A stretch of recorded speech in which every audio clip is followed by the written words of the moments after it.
আমার নোয়াখালীবাসী, বাংলাদেশের 64 জেলার ভেতরে নোয়াখালী কুমিল্লা মানুষ এমনি আপনাদের ভালোবাসে, কারণ এখানে বললাম না আলেমরা বেশি বাস করে। আবু জেহেল যেখানে ছিল নবীজি ওই জায়গায় ছিল। এখানে আলেম থাকলে কি হবে? মাওলানা ইসমাইল, মাওলানা মইনুল, মাওলানা রফিকুল্লাহ আফসারী, পাশাপাশি শয়তানও বড় বড়। এখানে আলেম যেমন বড় বড়, শয়তানও বড় বড়। কি কথা বলতো, কথাবার্তা শুনলে আমার মনে হয় মানুষের সব কিছু গরম হয়ে যেত।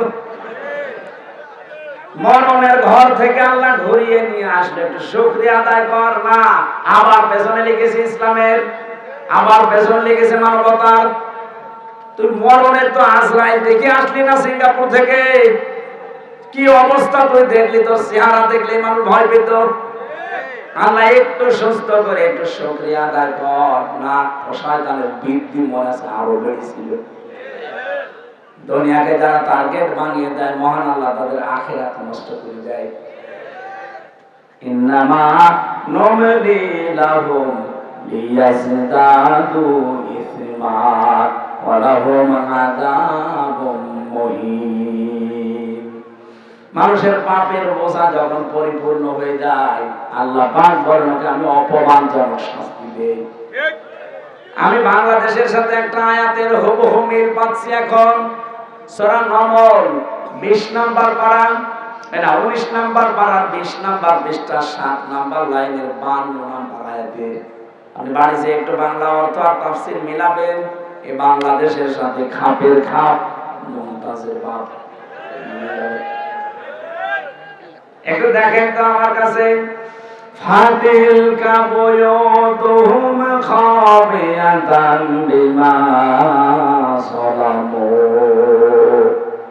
আল্লাহ বলেন এই সেই ঘরগুলো, আল্লাহ বাইতুন না দিয়ে বুয়ুত বহুবচন দিয়েছেন। আল্লাহ পাক বলেন এই সেই ঘরগুলো খাবিয়াতান, জনশূন্য করে দিয়েছি, পরিত্যক্ত বানিয়ে দিয়েছি, বিমা সালামু, এদের জুলুমের কারণে।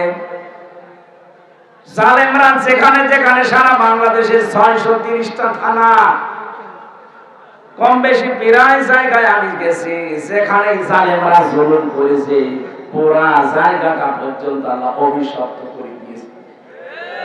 আপনি জালেমদের বাড়ি ঘরের দিকে তাকাবেন, আমার কুষ্টিয়ার হানিফের বাড়ি এখন গণ টয়লেট হয়ে গেছে।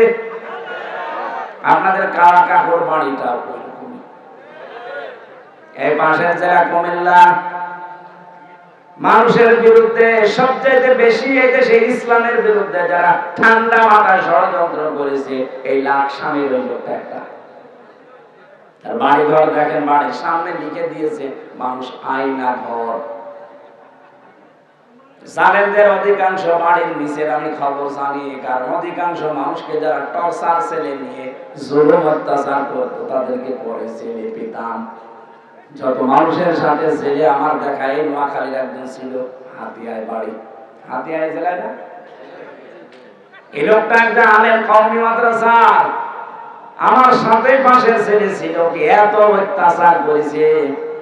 আমার বলছে হামজা ভাই আপনার সাথে কি করেছে আমি জানি না, তবে আমার এই পায়ের ভেতর দিয়ে হাত ঢুকিয়ে পায়ের ভেতর দিয়ে হাত দিয়েছে, এরপরে সামনে লোহার ব্যারিকেডের সাথে তালা লাগিয়ে দিয়েছে। 24 ঘন্টা এভাবে আমি তালা মারা, একদিন 2 দিন 5 দিন না। ওখানে আমি শুনেছি নাকি 10 বছর 12 বছর 14 বছর পর্যন্ত একটা মানুষ পড়ে গেছে। ও জানি না যেটা কোন বছর, ওর নাম কি তাও ভুলে গেছে। এক একজনের নখ এত বড় বড় নখ হয়ে গেছে। মাঝে মাঝে রাতের বেলা সব যখন খুলে নিয়ে যেত, আমার তো রাত 11টা 12:30 1টার সময় নিয়ে যেত, জোহরের সময় নিয়ে যায়, আর রাত 11:30 12টার সময় নিয়ে আসে, টাঙিয়ে রাখে, 11-12 ঘন্টা টাঙিয়ে রাখে। আমাদের একটা দুর্বল মানুষ, আমি এমনি চলতে পারি না, মাজায় দড়ি লাগিয়ে মনে আছে ছাগল টেনে নিয়ে যাচ্ছে, পেছনে হ্যান্ডকাপ লাগায়, সামনে দিলে তো হয়, পেছনে লাগিয়ে দেয় যেন হাত কেটে যায়, পায়ের সাথে ডান্ডা বেড়ি লাগিয়ে চোখে কালো কাপড় দিয়ে বেঁধে দিয়ে যখন নিয়ে যেত বলতাম একটু খুলে দেন দেখি কোন জায়গা। যদি একটু উঁচু করে দিত ওই চোখটা দিয়ে দেখতাম কেউ কেউ লিখে রেখেছে দেওয়ালের সাথে, এত বড় বড় নখ হয়ে গেছে, খুশিয়ে খুশিয়ে ভাঙা ভাঙা করে নি। ভাই কেউ যদি বাইরে যেতে পারেন এই নাম্বারটায় বলবেন যে আমি বেঁচে আছি। 1.5 মিনিট 2 মিনিট সময় দেয় 24 ঘন্টার ভেতরে টয়লেট করার। আরে ভাই বসতে বসতে তো হাফ মিনিট চলে যায়। সকালবেলা আসে 9টা 10টার দিকে কয়েকটা পচা ছোলা নিয়ে, পারলে খান না পারলে ফেলে দেন। দুপুর বেলা 1 মুঠ ভাত দেয়, তা মনে হচ্ছে কেউ মাখিয়ে দিয়েছে। এ কঠিন পরিস্থিতি আপনি তৈরি করেছিলেন। বড় বড় বিগ যেগুলো আয়না ঘর আমি শুনেছি প্রত্যেকটার সাথে তল দিয়ে সুরঙ্গ করে ভারতের সাথে লাইন করা আছে। বেশি ঝামেলা করবেন মেরে ওখান থেকে পাঠিয়ে পরে পশু পাখির খাবার বানিয়ে দেবে। বহু মানুষকে আমার সামনে বলেছে যে আমরা বহু মানুষকে মাছের খাবার বানিয়ে দিয়েছি। বহু মিথ্যা কথা আমাকে দিয়ে লিখিয়েছে যে এগুলো বলবেন আদালতে। না, একটা কথা আমার না, সব জামাত ইসলামের বিরুদ্ধে, আকিস গ্রুপের বিরুদ্ধে।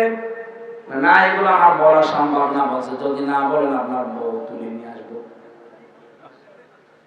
চরিত্র কত নিচে নামলে এই কথা বলতে পারে কোন আলেমকে বলেন তো? একটা হিন্দু আমি পাইনি।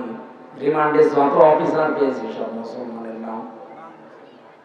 জনাব আতিকুল ইসলাম ভুইয়া, শেখ ইমরান হুসাইন, আসাদুজ্জামান, জাহিদ হাসান, মিজানুর রহমান, মনির খান, একটা কি হিন্দু? অথচ আল্লাহর ভুল ধরতো। রিমান্ডে আমার মামলার প্রশ্ন আমাকে করেন না। কোরআন শরীফের একটা আয়াতের বাংলা বলার পর বলতো না এটা আমার আল্লাহ ঠিক হয়নি।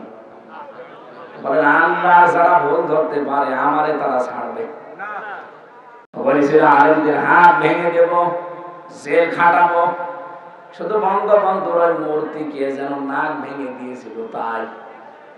আমার হচ্ছে নবীর চাইতেও বঙ্গবন্ধুর আসল বাবা।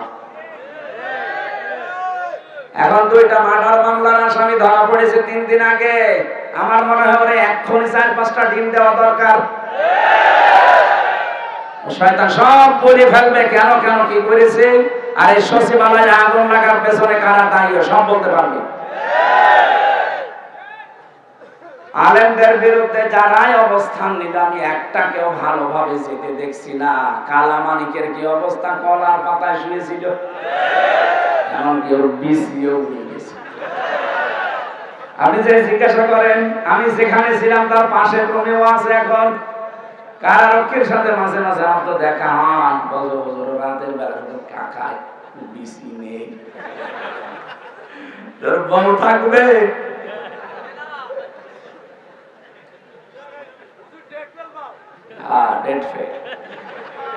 এই শয়তান আল্লামা সাঈদীর ব্যাপারে বলেছিল যে একে আমি ফাঁসি দিতে পারলাম না, আমার জীবনের বড় আফসোস। এবার ফাঁসি দে।